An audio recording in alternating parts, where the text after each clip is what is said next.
Buenas tardes, hermanos. Bendiciones de Dios en sus vidas y en sus familias. Damos inicio a este culto 12 de julio del año 2020, año de gracia del Señor, en nuestra amada iglesia Betel. Y tenemos en primer lugar una oración. Les invito a que inclinen sus rostros, cierren sus ojos. Vamos a orar a nuestro Dios. Soberano y eterno Señor, gracias te damos por la oportunidad que nos concede de estar en tu casa, de estar reunidos en tu nombre, Señor, en los hogares, adorando y glorificando tu divino y santo nombre, Padre. Gracias por esta libertad que nos has concedido de hacerlo y también esta grande bendición. Permite, amado Dios, que la lectura de tu bendita palabra, la exposición de la misma y los cantos, Señor, así como las oraciones, lleguen a ti con un olor grato, Señor eterno. Y oramos a ti para que tú nos dirijas en todo momento por medio de tu Santo Espíritu. En Cristo Jesús te lo imploramos. Amén. Vamos ahora, mis amados hermanos, a abrir la palabra de nuestro Dios. Allá en la primera carta del apóstol San Pablo a los Corintios, en el capítulo 10, los versos 23 al 31. Primera de Corintios, capítulo 10, versos 23 al 31. Y dice así la palabra del Señor: todo me es lícito, pero no todo me conviene. Todo me es lícito, pero no todo edifica. Ninguno busque su propio bien, sino el bien del otro. De todo lo que se vende en la carnicería, comed sin preguntar nada por motivo de conciencia. Porque del Señor es la tierra y su plenitud. Si algún incrédulo os invita y queréis ir, de todo lo que se ponga delante de comed sin preguntar nada por motivo de conciencia. Mas si alguien os dijere, esto fue sacrificado a los ídolos, no lo comáis por causa de aquel que lo declaró, y por motivo de conciencia, porque el Señor es la tierra y su plenitud. La conciencia, digo, no la tuya, sino la del otro, pues, ¿por qué se ha de juzgar mi libertad por la conciencia de otro? Si yo con agradecimiento participo, ¿por qué he de ser censurado por aquello que doy gracias a Dios? Si pues coméis o bebéis o hacéis otra cosa, hacedlo todo para la gloria de nuestro Dios. Vamos ahora, mis amados hermanos, a alabar y a glorificar a nuestro Dios con gozo. Abramos nuestros himnarios en el himno número 2, solo a Dios la gloria. Himno número 2.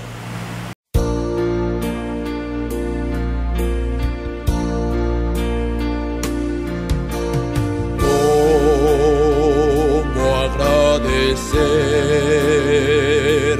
lo que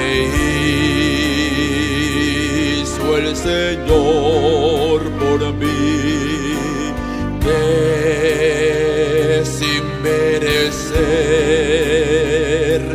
derramó su sangre carmesí?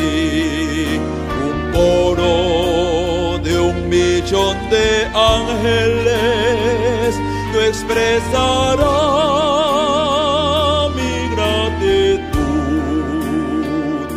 pues lo que soy y un día anhelo ser, lo debo todo a él.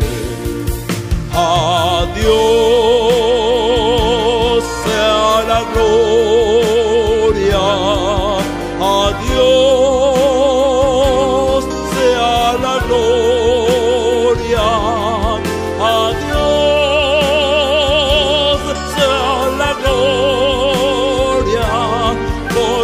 que hizo por mí. Con su sangre me ha salvado, su poder me ha sanado. A Dios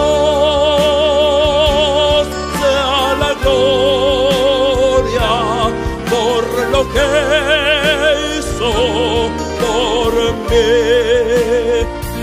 Quiero vivir una vida que sea agradable solo a Él, y si ganaré alguna fama, toda la Calvario la llevaré. Con su sangre me ha salvado, su poder me ha sanado. A Dios sea la gloria por lo que hizo por mí.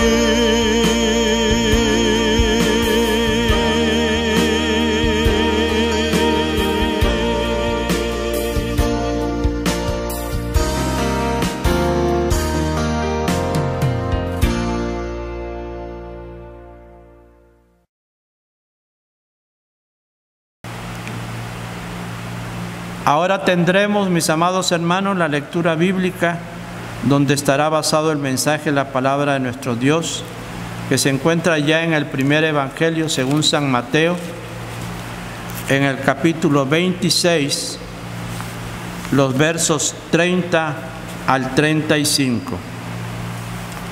Mateo, capítulo 26, versos 30 al 35. Y dice así la palabra de nuestro Dios. Y cuando hubiere cantado el himno, salieron al monte de los olivos. Entonces Jesús les dijo: todos vosotros os escandalizaréis de mí esta noche, porque escrito está: heriré al pastor y las ovejas del rebaño serán dispersadas. Pero después de que haya resucitado, iré delante de vosotros a Galilea. Respondiendo Pedro le dijo: aunque todos se escandalicen de ti, yo nunca me escandalizaré. Jesús le dijo: de cierto os digo que esta noche, antes que el gallo cante, me negarás 3 veces. Pedro le dijo: aunque sea necesario morir contigo, no te negaré. Y todos los discípulos dijeron lo mismo. Amén. Esto es palabra de Dios. El mensaje de esta tarde, mis amados hermanos, se intitula En la escuela del maestro.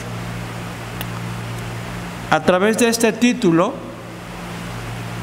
podemos entender, mis amados hermanos, el hecho mismo en que todos, en un momento dado de nuestra vida, hemos sido o somos alumnos.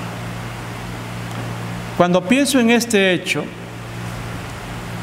pienso en el gran trabajo que tienen los maestros de cualquier nivel escolar,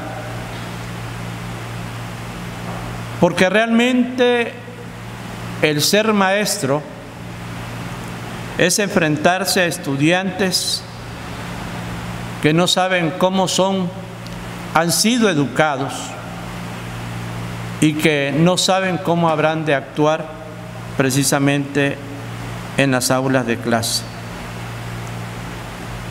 Algunos de estos niños jóvenes muchas veces han sido mal educados, no se les ha dado la educación necesaria y por ende actúan con toda libertad y a veces llegan a ser hasta groseros con sus maestros.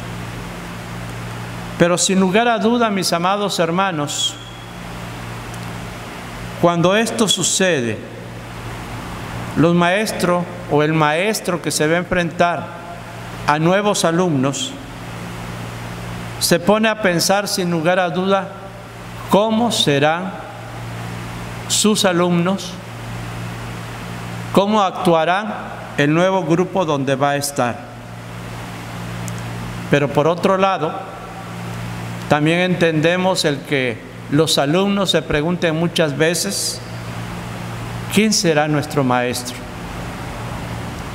¿Podrá entendernos o podrá entender mis inquietudes? ¿Me llegará a conocer a fondo? Aunque en este sentido tenemos que entender que hay muchos maestros que realmente para ellos el magisterio es un verdadero ministerio y se entregan de corazón a sus alumnos y procuran en todo momento guiarlos, no solo tocante a la enseñanza intelectual, sino también tocante a su vida espiritual. Sabemos que cada alumno tiene grandes conflictos, diferentes caracteres, y con todo ello el maestro tiene que lidiar.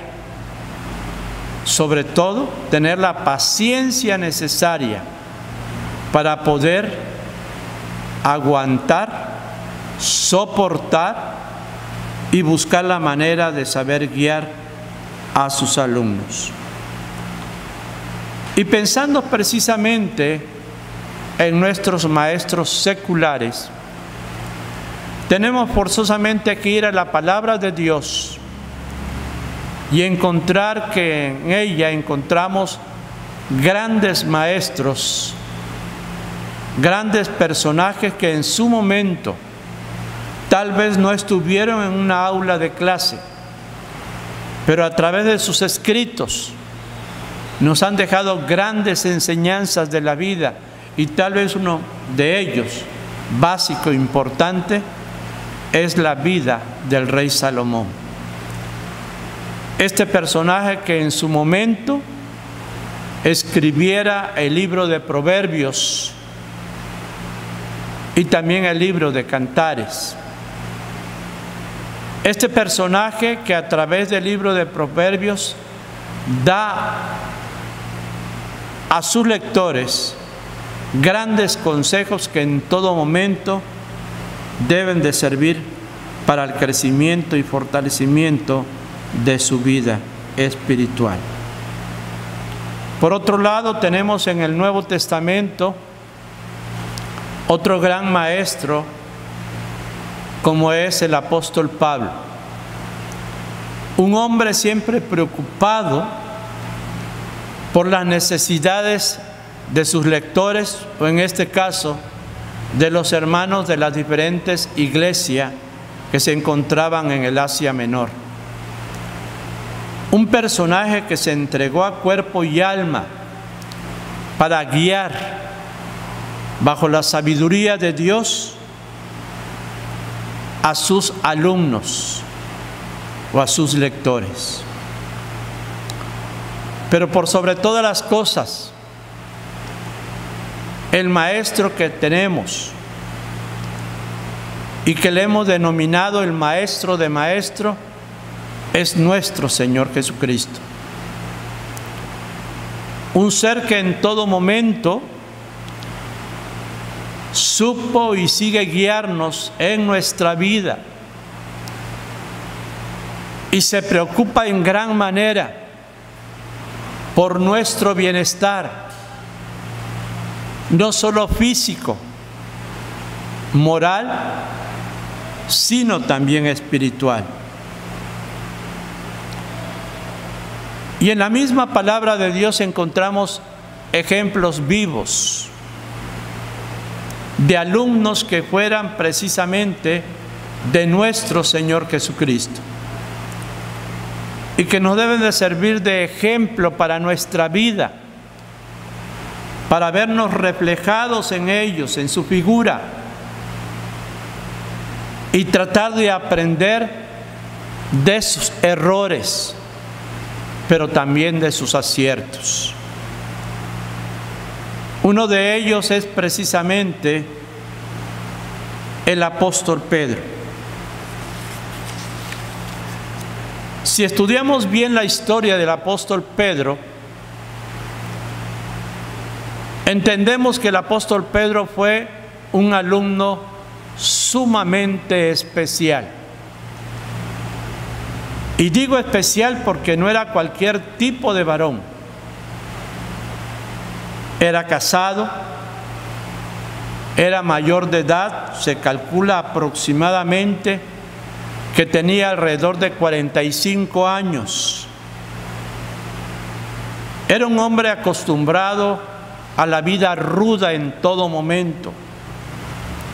Dice la palabra de Dios allá en el Evangelio según San Marcos, en el capítulo 2, los versos 16 al 18, que él era un pescador. Y por lo tanto debemos de entender la forma de hablar de este personaje, la forma de actuar, que no medía a veces palabras para hablar. Pero más que nada, no solamente era un personaje de carácter fuerte, recio, sino que también se manejaba por sus impulsos. Dicho de otra manera, Pedro hablaba muchas veces para pensar y no pensaba para hablar. Sin embargo, entendemos a la luz de la palabra de Dios que todo esto sirvió no solo para que el Señor le corrigiera en sus errores, sino también para él aprender cómo conducirse como un verdadero discípulo de Cristo. Un ejemplo, por ejemplo, tenemos el hecho mismo de que él camina en el mar. Todos sabemos esa historia y sabemos que nuestro Señor Jesucristo va a buscarlos en medio del mar, caminando sobre el mar, y Pedro lo reconoce y Pedro le dice que le permita ir con él. Y dice la palabra que Pedro, el Señor lo invita a hacerlo, y Pedro sale de la barca y comienza a caminar sobre el mar. Era impulsivo, pero un gran problema que tenía, que dudaba en todo momento. Y esto lo manifiesta claramente cuando él empezara a hundirse en el mar, porque dudaba que él pudiera estar caminando sobre el mar. Otro aspecto que podemos ver de Pedro es el mismo hecho que en su impulso de manifestar su amor y su gratitud hacia nuestro Señor Jesucristo,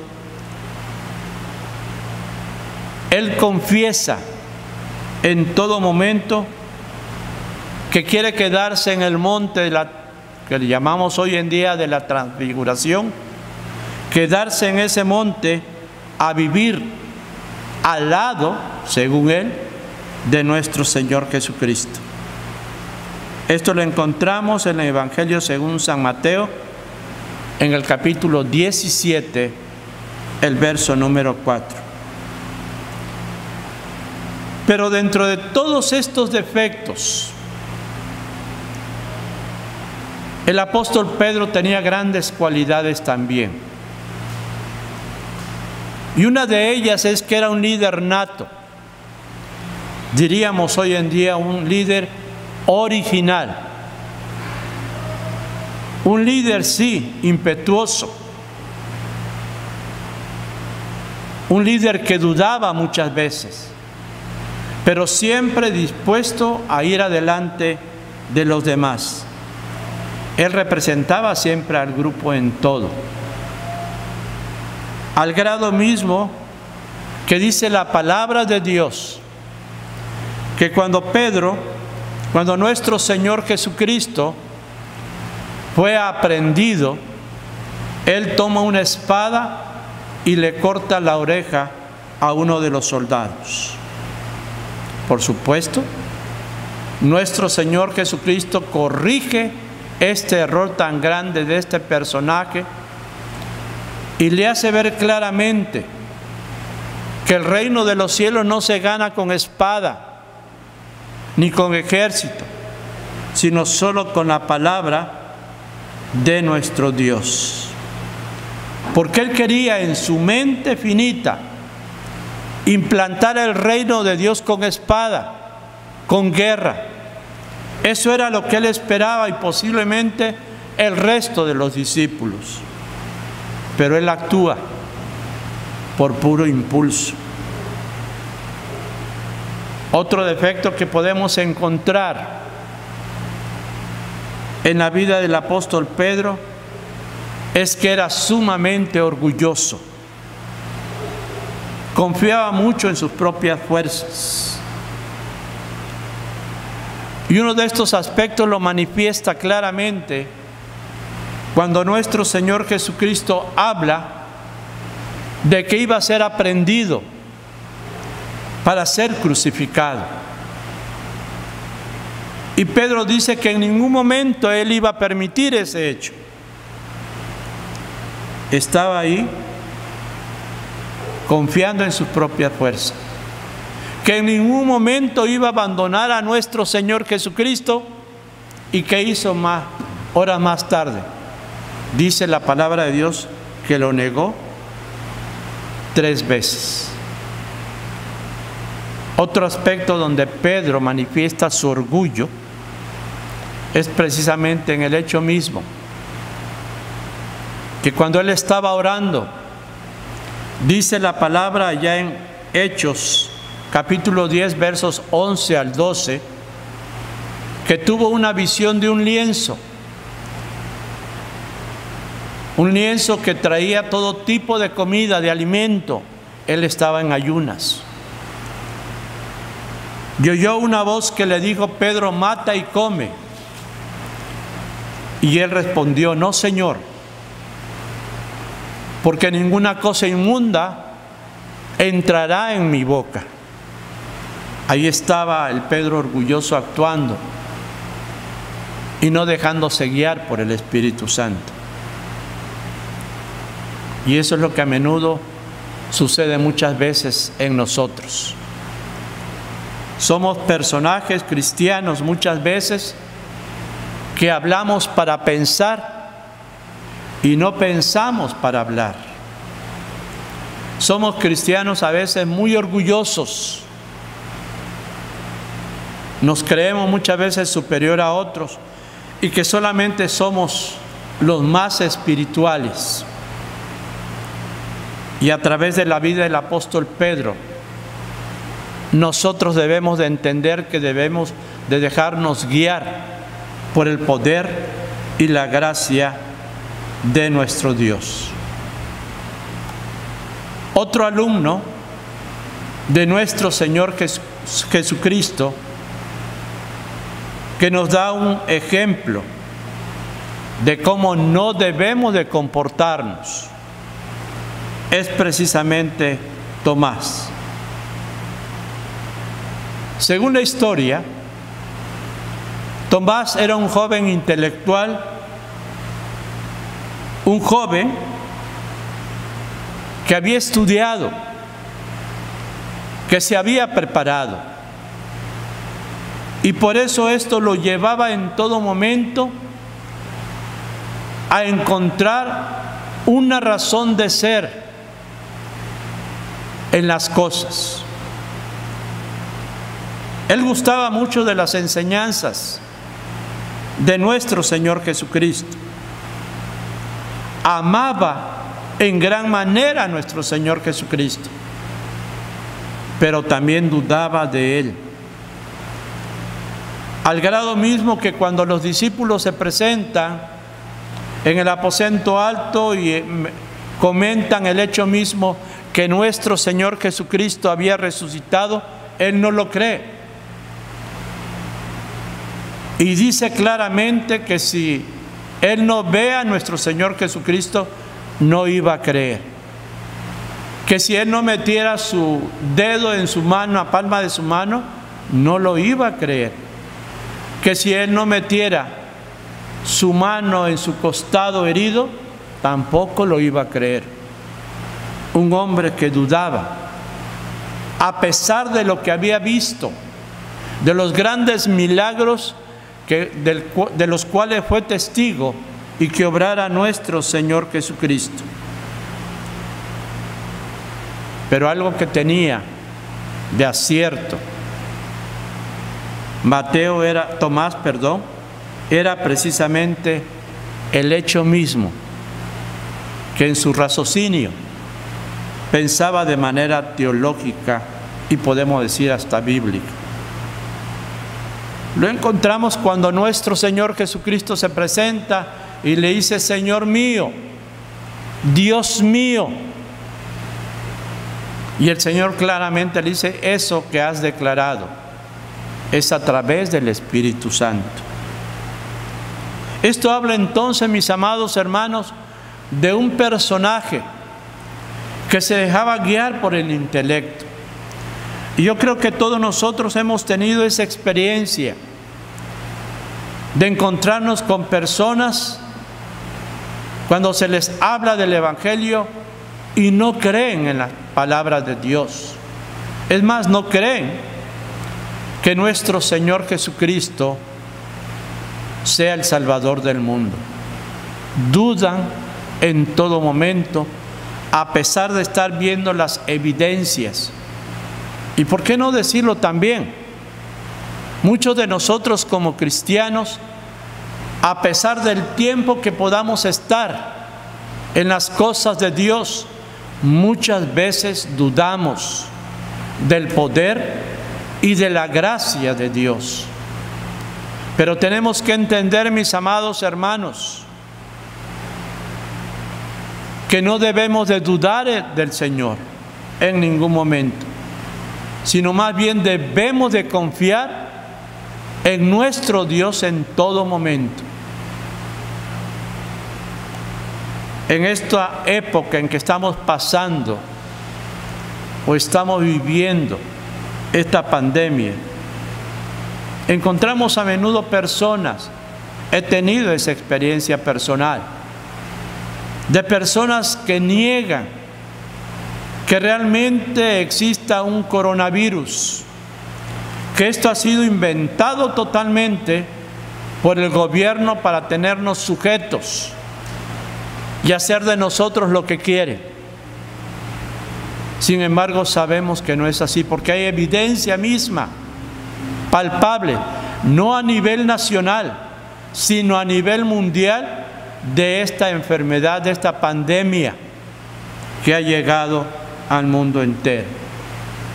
Y es ahí donde nosotros como cristianos, como hijos de Dios, que debemos en todo momento no solo confiar en el poder y en la gracia de Dios, sino también reconocer que a través de lo que estemos viviendo, cualquier otra enfermedad, el Señor tiene un propósito para nuestra vida.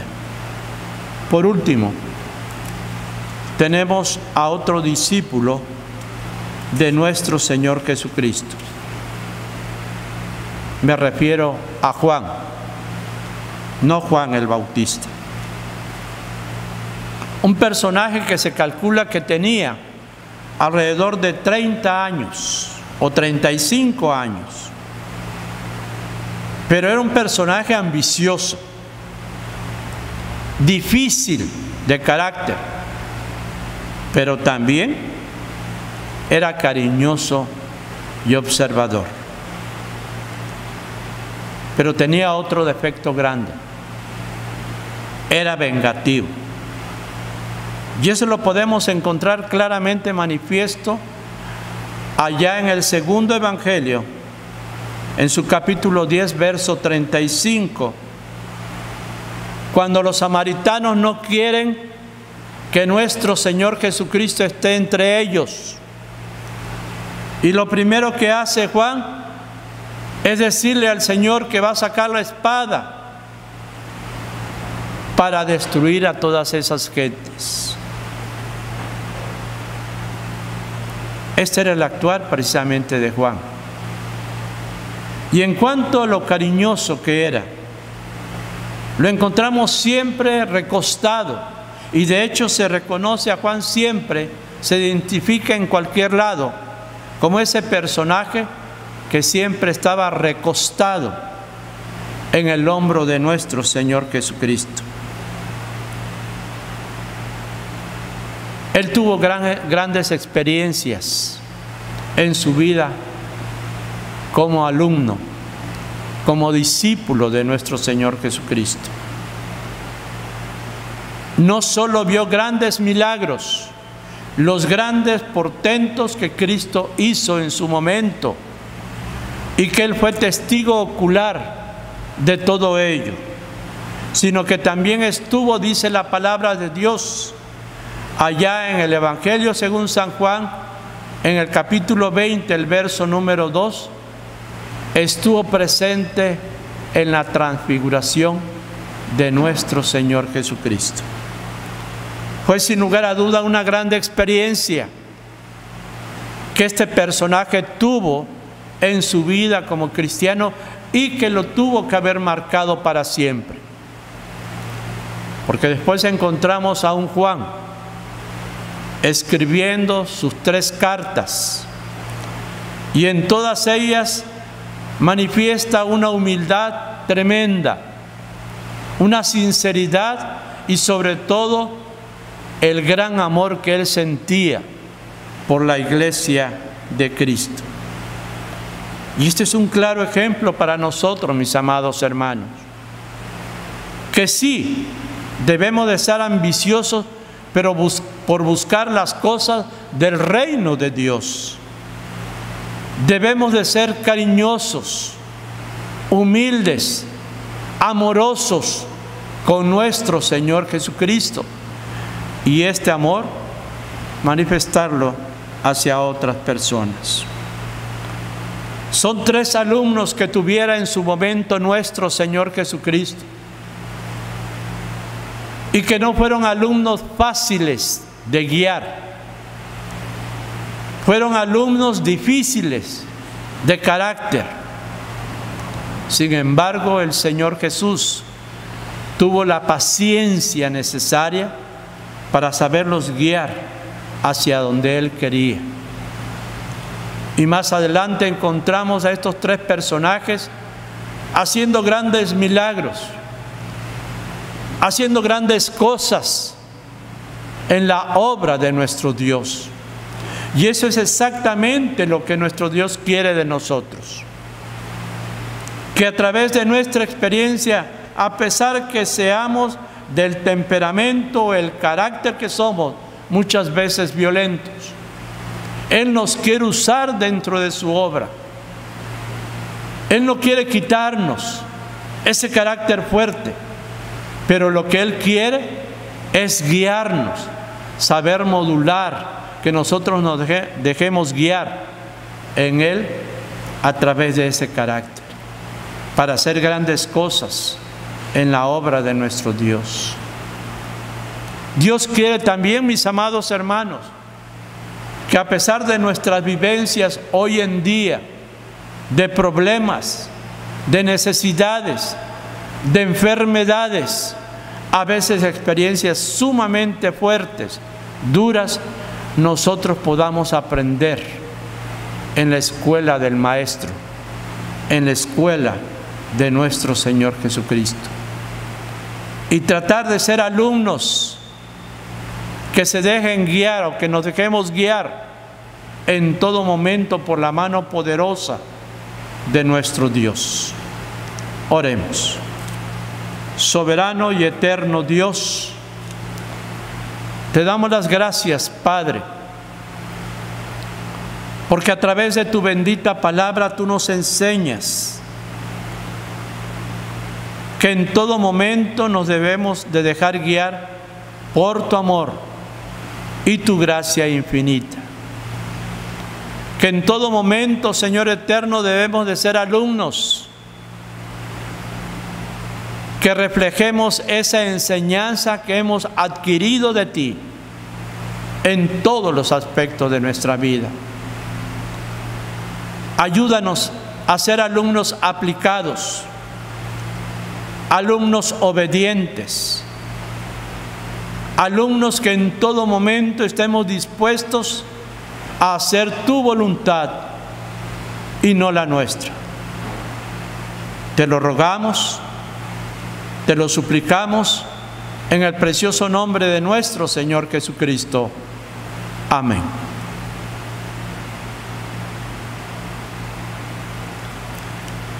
Bien, hermanos, después de haber escuchado el mensaje de la palabra de Dios, vamos ahora a recoger nuestros diezmos y nuestras ofrendas.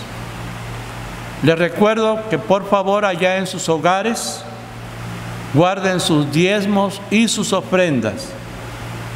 Lo envíen a la tesorería de la iglesia o en su defecto lo guarden para que cuando podamos tener cultos en nuestro templo, lo traigan al altar de nuestro Dios.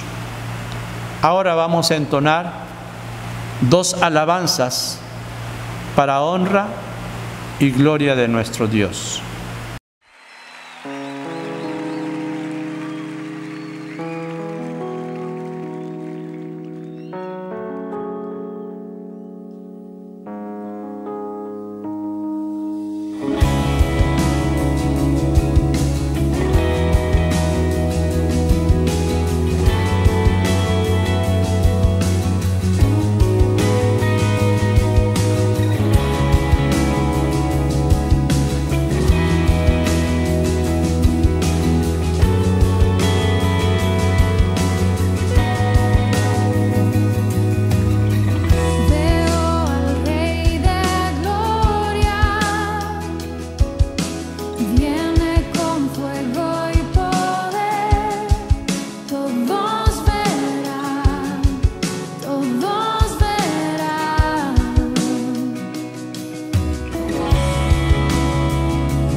exaltado, glorioso por siempre, Señor. El mundo que creaste, humilde viniste, pobre te hiciste por amor. Vine a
Hermanos, vamos a orar, a dar gracias al Señor por estos momentos que el Señor nos ha permitido y asimismo consagrar nuestras ofrendas y nuestros diezmos y recibir la bendición de nuestro Dios. Soberano y eterno Dios,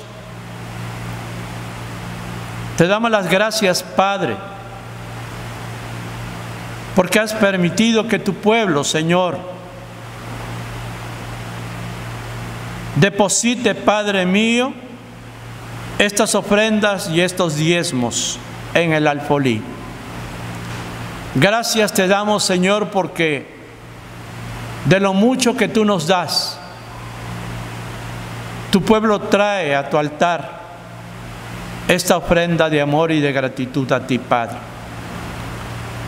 Te ruego que tú bendigas estos diezmos, estas ofrendas, Señor, los multipliques. Y permite, Señor eterno, que en el hogar, en los hogares de mis hermanos, nunca falte el alimento y también la economía, a pesar de la situación difícil económica que estamos viviendo. Que cada hogar tuyo, Señor, pueda ser bendecido y haya prosperidad en todo momento. Asimismo, Señor, te damos las gracias porque nos has permitido adorarte y glorificarte en esta tarde. Gracias, Señor, por la lectura de tu bendita palabra, por la exposición de la misma. Gracias por los cantos, las alabanzas, Señor, por nuestras ofrendas y nuestros diezmos. Este culto, Señor eterno, es una manifestación de la gratitud que hay en nuestros corazones por todas las bendiciones que tú derramas en nuestra vida. Bendice pues a tu pueblo, Señor. Bendícelo en todos los aspectos de su vida. Y de manera especial, Señor amante, estamos poniendo en tus preciosas manos no solo la vida de nuestros enfermos, Señor, sino de aquellos hermanos nuestros, Señor, que están pasando por momentos difíciles, por experiencias duras, difíciles, Señor, como es el caso de tu siervo, nuestro hermano Daniel Ramírez Bautista. Pero oramos, Padre, para que tus ángeles hagan vallado alrededor de Daniel, donde quiera que esté en estos momentos. Que le permitas, amado Dios, a Daniel ser fortalecido por el poder de tu Santo Espíritu, Padre. Y que él pueda entender, Señor, el propósito que tú tienes para su vida a través de esta dura experiencia. También orando por la vida de Ruth, su esposa, y por cada uno de sus hijos. Señor, ten misericordia, fortalece la vida de esta familia, de tu siervo, Señor.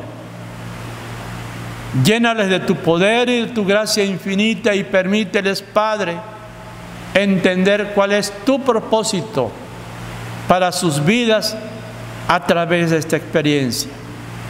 Fortalece, por favor, la fe de Daniel. Fortalece la fe de Ruth y de sus hijos, Señor.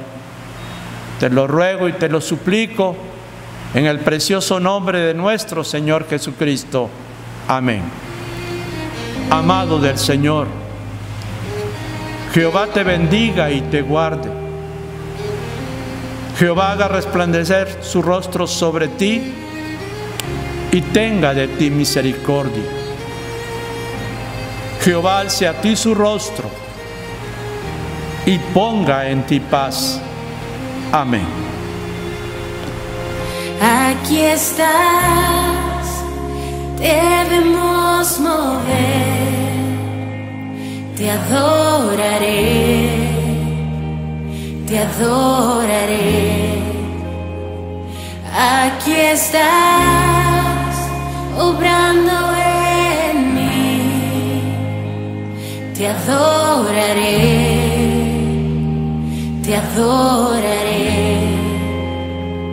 Aquí estás, debemos mover, te adoraré,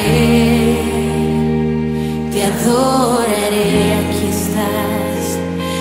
Aquí estás, obrando en mí,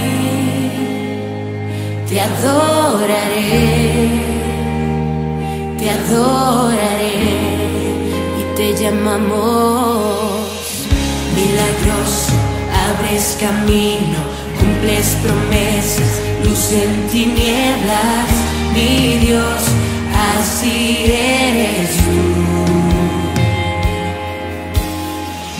Milagroso, abres camino, cumples promesas, luz en tinieblas, mi Dios, así eres.